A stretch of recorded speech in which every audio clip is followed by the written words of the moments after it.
Ang mga kwento natin ngayong araw ay tungkol sa dalawang mga Pilipina at isang Thai na lubos na nagmahal ngunit di nakatiis sa panloloko ng katambal. Bago tayo magsimula ay huwag kalimutang mag-like at pindutin ang subscribe button at notification bell para maging updated kayo sa bago nating Tagalog True Crime Stories.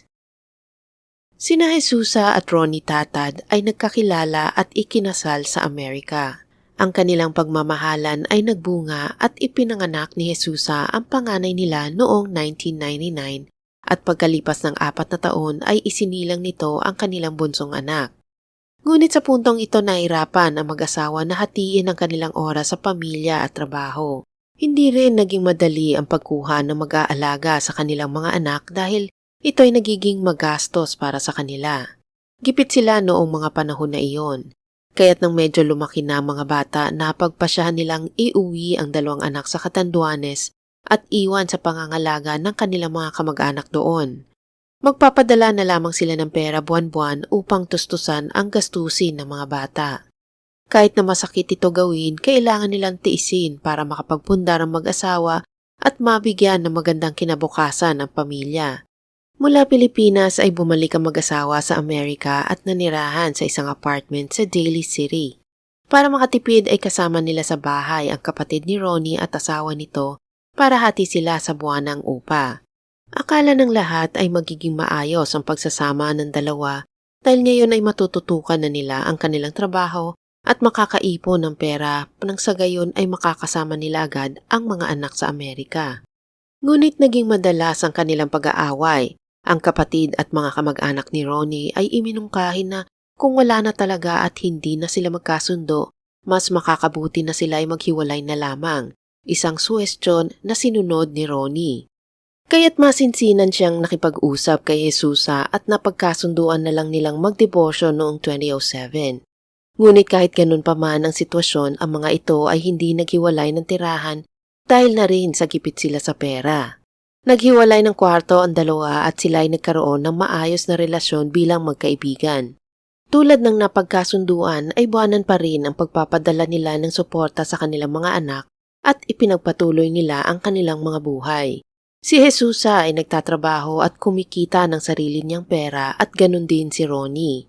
Ngunit ang ilang taong mapayapang pamumuhay ng mga ito sa iisang apartment ay nagbago.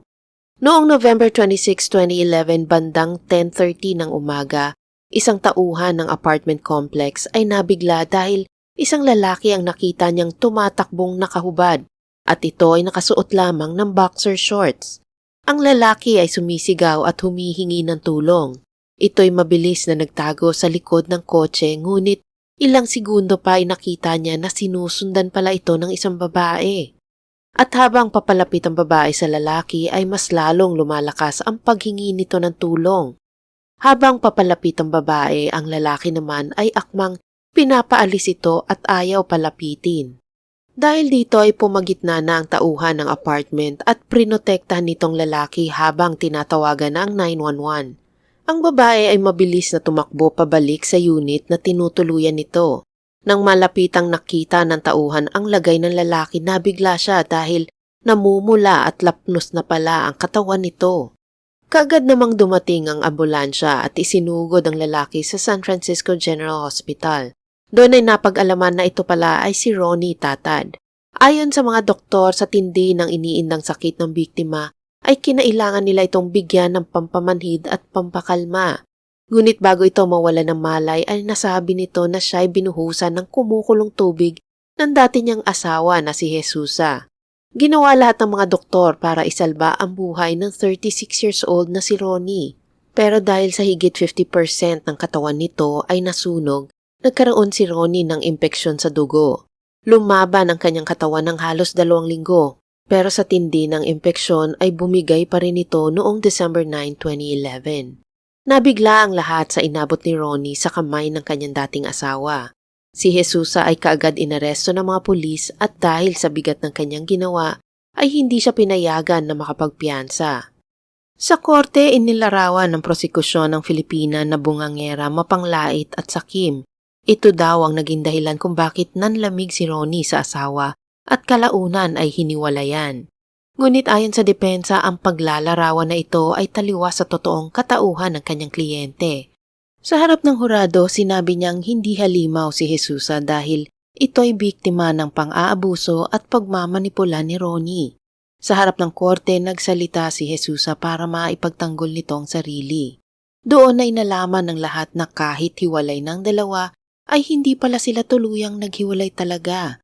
Ipinaliwanag ni Jesusa na hindi siya sigurado kung kailan bumalik ang pagmamahalan nila sa isa't isa, ngunit inamin niya na may nangyayari pa rin sa kanila.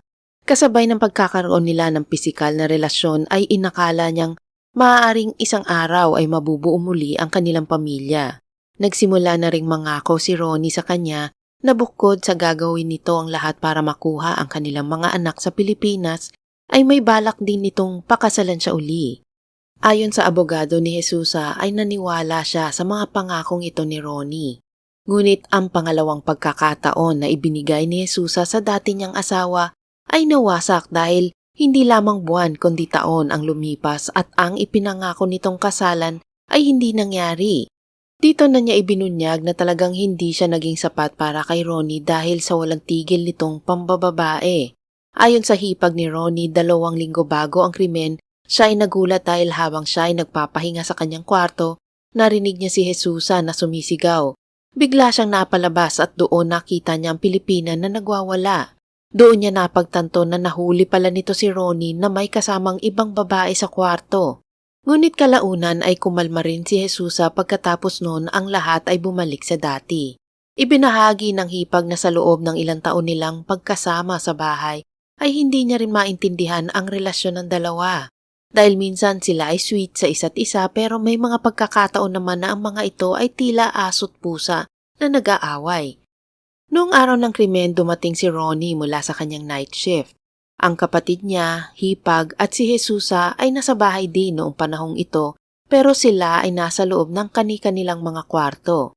Pagkatapos niyang kumain at magsipilyo ay dumiretso na siya sa kanyang silid. Ayon sa prosekusyon, habang nagpapahinga at mahimbing na natutulog si Ronnie, si Jesusa ay lumabas sa kanyang kwarto at nagtungo sa kusina. Doon ay nagpakulo siya ng isang kaldero ng tubig. Sinilip niya ang kwarto ng kanyang dating asawa at nang makasigurado na ito ay tulog na, maingat niyang kinuha ang kaldero ng kumukulong tubig. Dinala ito sa kwarto ni Ronnie at inilapag niya ang kaldero sa gilid ng kama. Matapos nito mabilis niyang tinanggal ang kumot ang biktima at ibinuhos sa kanyang tubig. Si Ronnie ay biglang nagising at ito ay nagtatatalon sa sobrang sakit na kanyang nararamdaman. Nagawa pa nitong makatakbo sa banyo sa pagtatangka na buksan ang shower para maibsan ang lapnos sa kanyang katawan. Ngunit ayon sa kanyang salaysay ay hinampas siya ng baseball bat ni Jesusa, kaya wala siyang nagawa kundi tumakbo palabas ng kanilang apartment. Ayon sa prosekusyon, ito ay pinagplanuhan ni Jesusa at hindi dapat kaawaan. Sinabi ng prosecutor na bago kumulo ang tubig, may ilang minuto pa siya para isipin kung ano ang kahihinatnan ng kanyang mga balak. Hindi lamang para sa kanya pero pati na rin sa buhay ng mga anak nila. Sa pagtatapos, sinabi ng prosekusyon na masamang tao si Jesusa dahil mas nangibabaw ang selos at pagiging makasarili nito, kaya itinuloy niya ang kanyang masamang balak. Bakas naman sa mukha ni Jesusa na siya ay nagsisisi sa nagawa ngunit huli na ang lahat para dito. Noong April 2013 ay tinanggap ng Pilipina ang plea deal na inalok ng prosekusyon. Kapalit ng pagtanggap niya ng plea deal ay ibinaba sa second-degree murder ang kanyang kaso. Noong May 17, 2013 bago basahin ng hukom ang sentensya sa Pilipina, ay sinabi nito na sa tinagal-tagal na niyang hukom, yun ang kauna-unahang beses niyang humawak ng kaso na namatay ang biktima sa pamamagitan ng mainit na tubig. Sinabi niya kay Jesusa na bagamat pinaasa siya ni Ronnie, hindi tama ang kanyang ginawa na inilagay ang batas sa sarili niyang mga kamay. Matapos noon ay pinatawan na siya ng 16 na taon na pagkakakulong at walang tsansa ng parole. Sinabi ng judge na ibinigay niya kay Jesusa ang pinakamataas na hatol sa kasong second-degree murder dahil gusto niyang mabigyan ng hustisya ang pagkamatay ni Ronnie. Ang susunod nating kwento ay nangyari naman sa isang mag-asawang Thai na inakalang perpekto ang pagsasama, ngunit may tinatagong baho pala. Si Pichit Klipchinda Oton ay isang matagumpay na negosyante sa Thailand. Siya ay may-ari ng isang kilalang Thai massage training center doon. Ang maganda naman nitong asawa na si Wanipa Hamala o Mod ay may sarili ding negosyo na pagbebenta ng mga beauty products. Biniyayaan sila ng 3 anak at namuhay ng masaya at masagana ang pamilya. Aakalain mo na isa silang perpektong mag-anak na hindi mo mahahanapan ng kapintasan. Noong April 13, 2024, umuwi si Mod kasama ang kanyang mga anak sa bahay ng kanyang mga magulang. Si Ton naman ay nagpaiwan sa Bangkok para pangasiwaan ang kanilang negosyo. Kinabukasan nag-text si Ton kay Mod na miss na niya ang kanyang asawa at mga anak. Kaya naman bumili ng plane ticket si Mod para kay Ton para makasunod sa kanila. Gabi ng April 15 dumating si Ton sa bahay ng pamilya ni Mod. Sabay-sabay kumain ng hapunan ang buong pamilya at matapos noon ay sandaling nag-inuman. Sa sobrang antok, pagod at kalasingan, hindi na nagawang umakyat ni Ton sa kwarto at doon na lamang sa garden gazebo natulog habang ang iba naman ay pumasok na ng bahay. Kinaumagahan lumabas ng bahay ang ina ni Mod para maglinis. Sinubukan niyang gisingin si Ton ngunit hindi ito tumitinag. Agad na tinawag ng ginang si Mod para sabihin ang nangyari. Nang lapitan ni Mod si Ton, niyugyug niya ang kanyang mister pero hindi na talaga ito nagising. Dito na nagkumahog ang mag-anak na tumawag ng ambulansya. Pagdating ng paramedics, kinumpirma nila na patay na si Ton. Nabigla ang lahat dahil wala namang sakit si Ton at ito ay maalaga sa kanyang katawan. Kaya hindi maintindihan ni Mod kung bakit ito namatay. Sa death certificate nakasulat na si Ton ay namatay dahil sa natural causes. Makalipas ang 3 araw, hinatid na sa huling hantungan si Ton. Marami ang nakisimpatya kay Mod dahil mag-isa na lang niyang papalakihin ang kanyang mga anak. Ngunit makaraan ng 1 buwan, nagsalita sa isang press conference ang kapatid ni Ton na si Nat Prapat. Sinabi nito na ang pagkamatay ng kanyang kapatid na si Ton ay hindi aksidente o dahil sa sakit, kundi ito ay pinatay. Ipinahiwatig din niya na si Mod ang maaaring dahilan kung bakit namatay ang kanyang kuya. Dagdag pa niya si Ton ay may life insurance policy sa halagang 16 million baht o 27 million pesos sa pera natin ngayon. Dagdag pa dito ang mga ari-arian ni Ton na may kabuuang halaga na aabot sa 40 million baht o 67 million pesos. At ang makakatanggap ng lahat ng ito ay walang iba kundi si Mod at kanyang 3 anak. Matapos ang press conference, kumalat sa social media ang tungkol sa pagkamatay ni Ton. Marami tuloy ang nanawagan sa pulisya na muling imbestigahan ang pangyayari. Agad namang kumilos ang kapulisan at kinausap nila si Nat Prapat para makakuha ng dagdag impormasyon ukol sa kaso. Ayon sa kanya na makita niya ang labi ng kanyang kuya, nagulat siya sa kulay ng balat nito. Kaya naman agad pumasok sa kanyang isipan na marahil may nainom itong nakalalasong kemikal. Kaya naniniwala siya na hindi natural death ang pagkamatay ni Ton. Sinabi niya daw ito kay Mod para isailalim sa otopsiya ang bangkay ng kapatid. Pero hindi pumayag si Mod dito. Ayon kay Mod, dapat daw hindi na nila iniistorbo si Ton at hayaan na lang siyang pumayapa.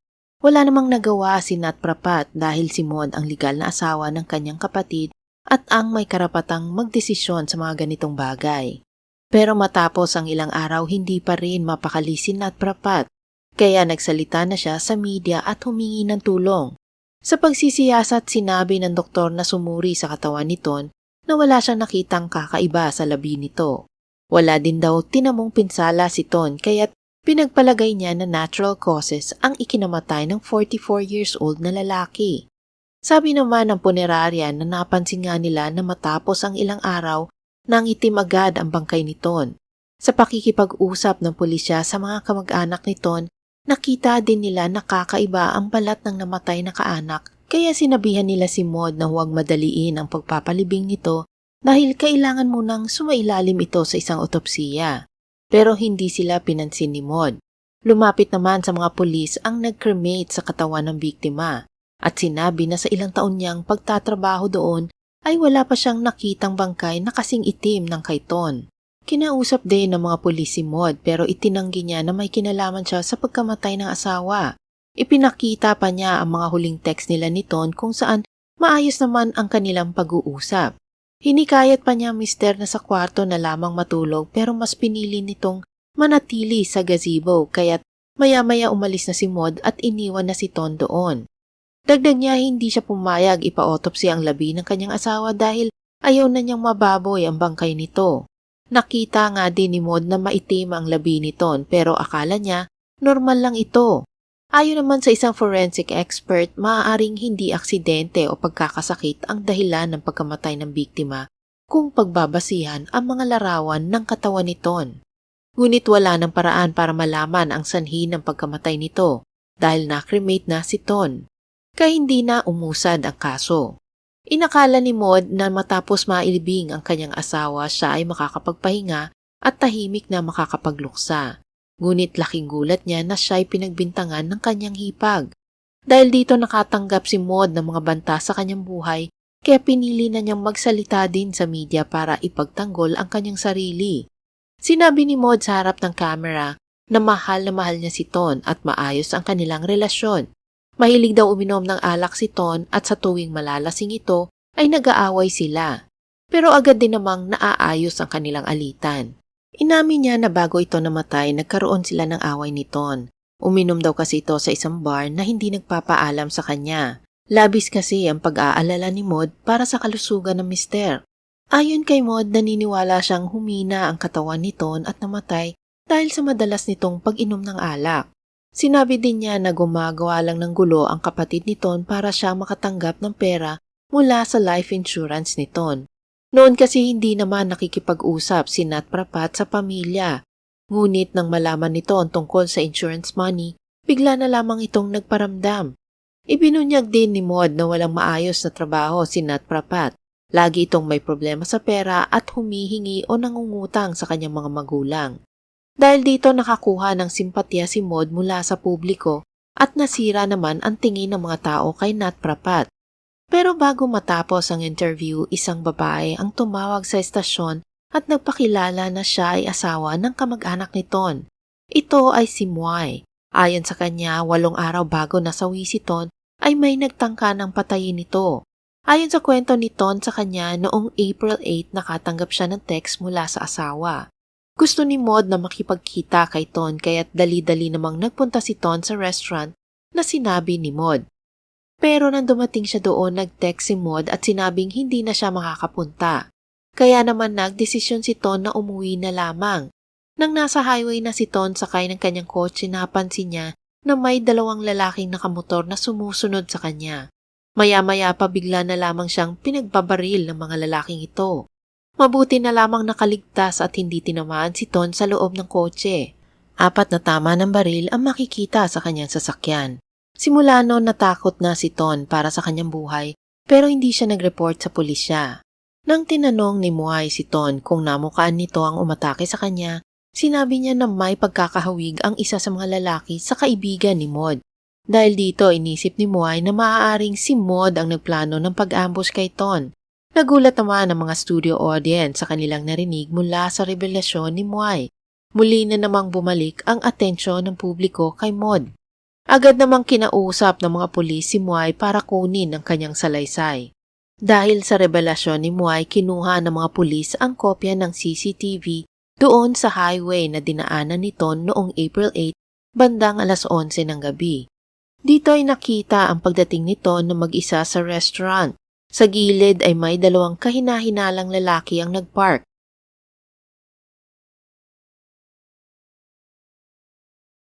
Maya-maya pa umalis na ang 2 lalaki sakay ng kanilang motor. Bandang 11:30 ng gabi umalis na rin si Ton mula sa restaurant. Sa malapit naman na gas station nakunan ang 2 lalaki na nagpapagas.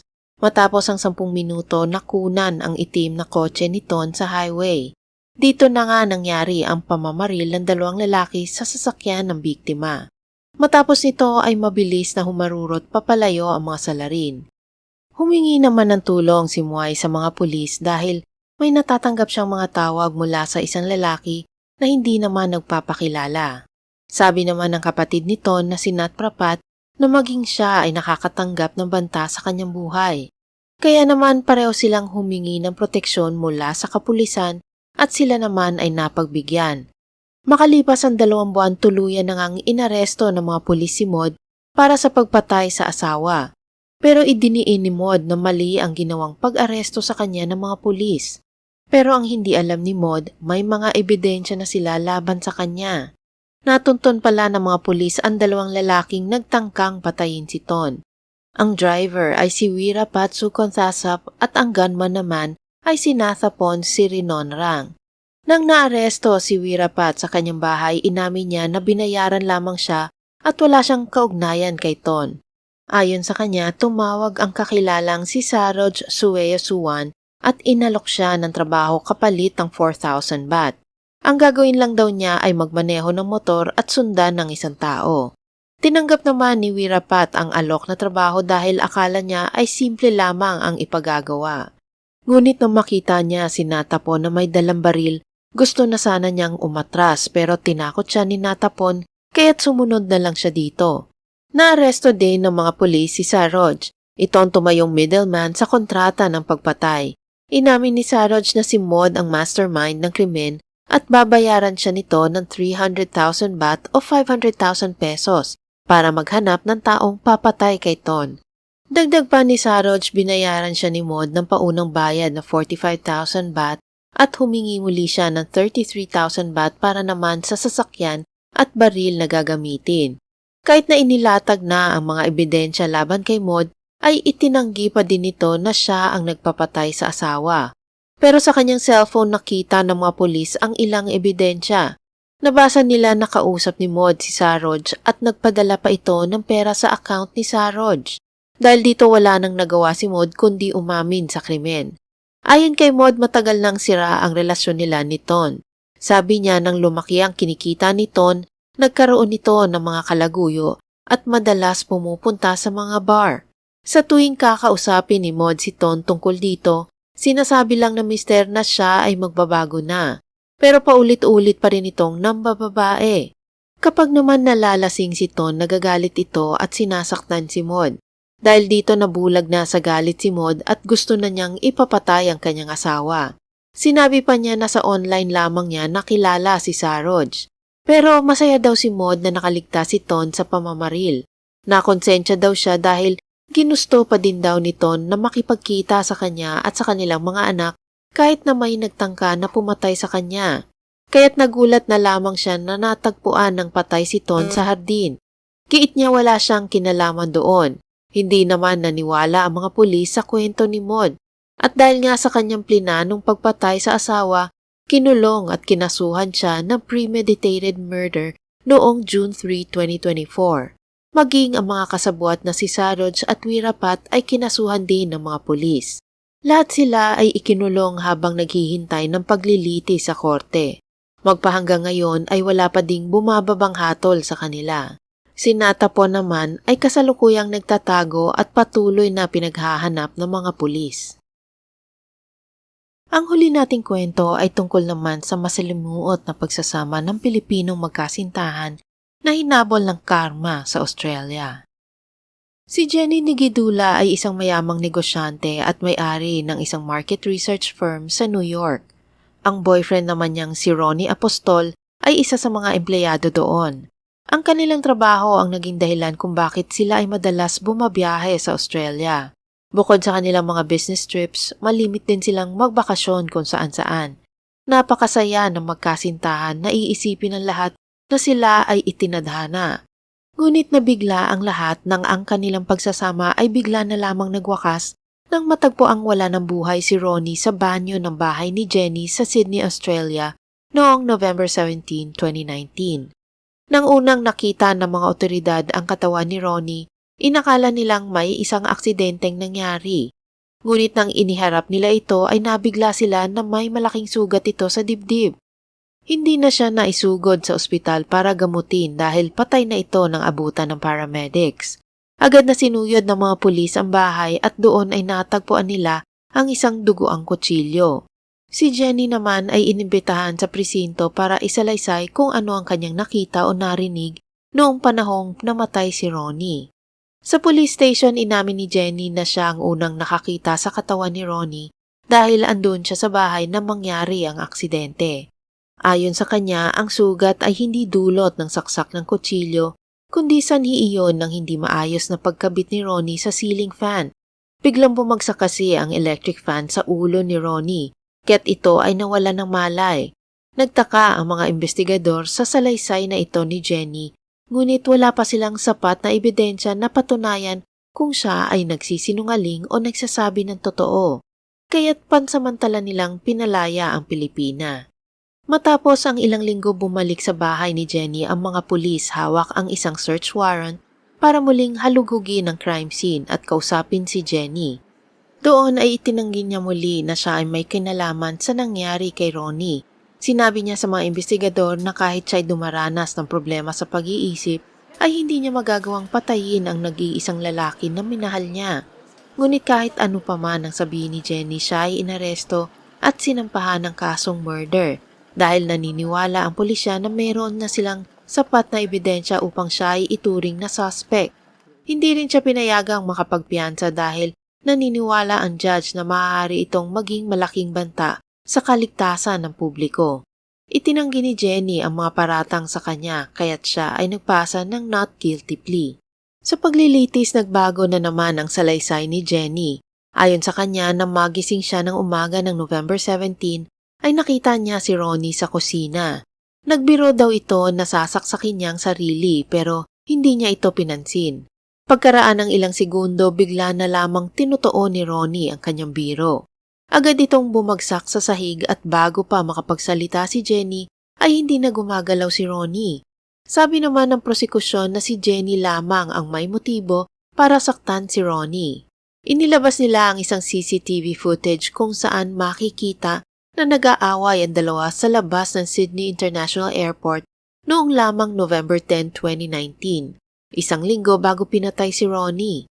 Si Jenny ay makikitang galit na galit at sinisigawan si Ronnie.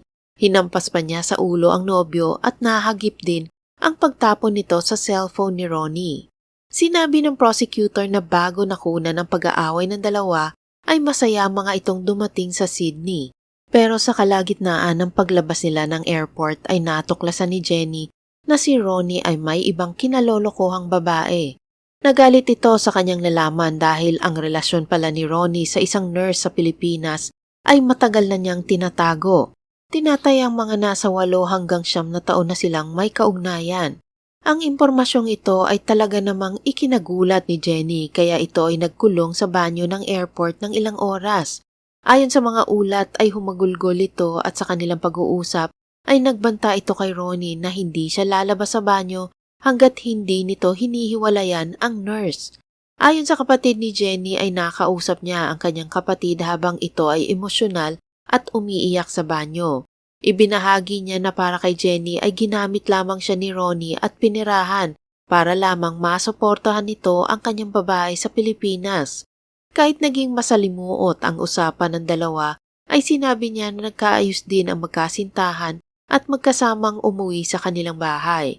Ngunit hindi lang yon, isiniwalat ng prosekusyon na si Ronnie ay may asawa na pala. Ikinasal ito noon pang 2011 kay Geraldine Olivares Apostol sa Amerika. Ibinahagi ng prosecutor sa hurado na sa kanilang pag-backcheck ay natuklasan nila na ang lihim na relasyon ni Ronnie at Jenny ay nagsimula noong 2013. Yun ang parehong panahon kung saan madalas na magkasamang lumalabas ng Amerika ang dalawa dahil sa kanilang trabaho.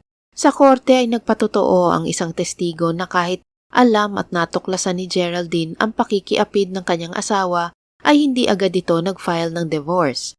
Pero hindi doon nagtatapos ang revelasyon sa masalimuot na relasyon ni Ronnie at Jenny. Dahil nabunyag din sa paglilitis na maging si Jenny ay ikinasal na din pala sa lalaking nagngangalang Jonathan Olivares na bayaw pala ni Ronnie. Dagdag ng prosekusyon na kahit lihim ang relasyon ni Ronnie at Jenny ay nagtangka ang mga itong magkaanak at dumaan sa napakaraming in vitro fertilization. Noong 2018 si Jenny ay matagumpay na nabuntis pero ang kanilang kasiyahan ay agad namang naputol dahil kalaunan ay nalaglag ang sanggol sa kanyang sinapupunan. Ang pagkalaglag ng bata ay nakadagdag pa sa masalimuot na relasyon ng dalawa. Ang asawa ni Ronnie na si Geraldine ay tumistigo din sa korte. Sabi niya na 1 linggo matapos ang pag-aaway nila ni Jenny at Ronnie sa airport, ay nahimasmasan si Ronnie at kinontak siya nito. Plano pala nitong makipag-ayos at bumalik sa kanyang pamilya. Pero sinabi ni Geraldine sa korte na hindi na kailanman mabubuo ang kanyang pamilya at ang mga bata ay lalaking walang ama dahil sa makasariling kalaguyo na si Jenny. Nilabas ng prosekusyon ang resulta ng investigasyon ng forensic team sa buong bahay at wala silang nakitang ibang DNA bukod kina Ronnie at Jenny. Kinumbinsi nila ang hurado na ang kawalan ng ibang DNA ang magpapatunay na si Jenny lamang ang tanging tao na andoon at maaaring sumaksak kay Ronnie. Ginawa din ng prosekusyon ng lahat para kumbinsihin ng jury na imposibleng magpakamatay si Ronnie sa pamamagitan ng pagsaksak nito sa sarili dahil ito ay nasa kalagitnaan ng pakikipag-ayos sa kanyang asawa. Ipinakita din sa korte ang isang video recording kung saan unang isinalaysay ni Jenny ang pangyayari na ibang-iba sa salaysay niya sa korte. Ang kanyang paiba-ibang mga sinabi ay ginamit ng prosekusyon para atakihin ang kanyang pagkatao at kredibilidad.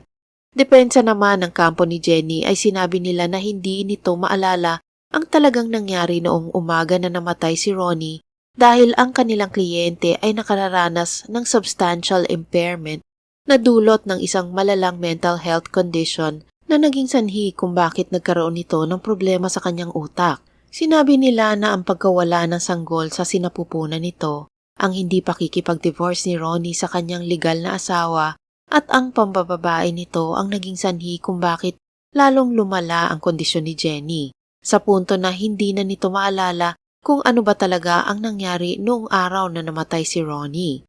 Nagsumiti sila ng psychological evidence pero hindi ito tinanggap ng hukom dahil ayon sa psychologist, si Jenny ay may borderline personality disorder na ayon sa eksperto ang ganoong kondisyon ay hindi magiging sanhi ng substantial impairment. Ang paglilitis ay natapos nang tanggapin ni Jenny ang isang plea deal mula sa prosecutor. Kapalit ng kanyang pag-amin sa pagpatay, ibinaba ang kaso sa manslaughter at siya ay nahatulang makulong ng 16 years ngunit maaaring makapagparol matapos lamang ang 12 years. Salamat sa pakikinig sa mga kwentong aking ibinahagi. Sana ito'y inyong nagustuhan at may bagong natutunan.